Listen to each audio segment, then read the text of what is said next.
Good morning. Welcome to today's hearing on the future of weather research.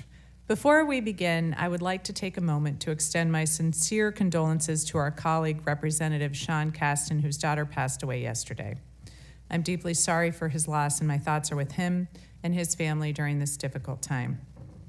I'd now like to welcome all of our esteemed witnesses to today's hearing in person after 2 years of virtual and hybrid testimony. Weather forecasting plays an integral role in society and a crucial role in protecting lives during extreme weather events. You may not realize it, but each and every American benefits from the federal investment made to support the National Weather Service every day. Whether you're using a weather app on your phone or watching your local meteorologist on the evening news, these products and services depend on federal weather data. Weather forecasting is consistently relied on to guide planning across the U.S., whether it's deciding whether to take an umbrella on a work commute, planning an outdoor gathering with friends and family, or determining a seasonal crop plan. My district has firsthand experience in the devastation that can be caused from extreme weather. The effects of Hurricane Sandy are still being felt by my constituents a decade later. The Hudson Tunnel remains compromised, and a project to rehabilitate the tunnel began only as recently as last year. While the Weather Service has significantly improved the accuracy of the hurricane track forecast since Hurricane Sandy, there remains a need to improve intensity forecast as well.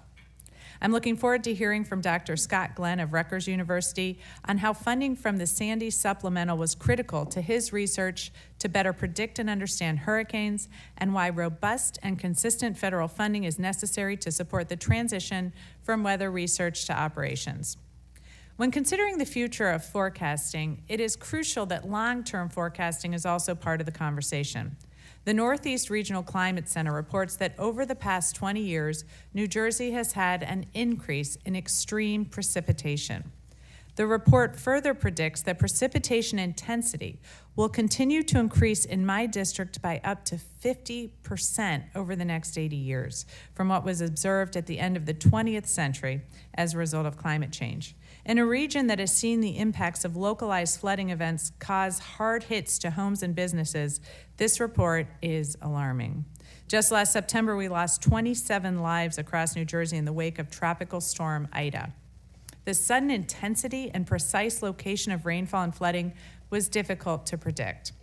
Emergency responders rescued people from roadways and homes where they did not expect flooding to impact them.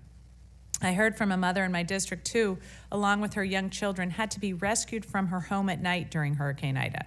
She said that she had been told at 5 p.m. that the storm would pass to the west.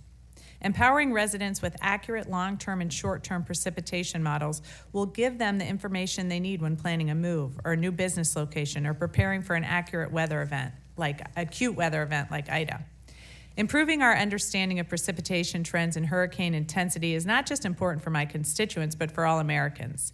The accuracy of short-term weather forecasts in the range of a few days to 2 weeks has improved significantly in recent decades. However, there remain gaps in our ability to provide sub-seasonal to seasonal forecasts. Improved longer-term forecasts that are on the order of weeks to months would support the resiliency of critical infrastructure sectors like transportation, utility, and energy sectors that we rely on every day. To better understand what is needed to improve weather forecasting, Congress requested a report to identify necessary weather research investments.